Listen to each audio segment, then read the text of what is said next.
I am delighted that the National University of Lesotho, through the Commonwealth of Learning, has mounted a very important program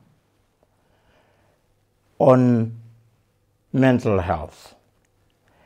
This particular program on mental health is one of the first that has been mounted by the university, and I would like to invite every person to join this particular program from all over the globe.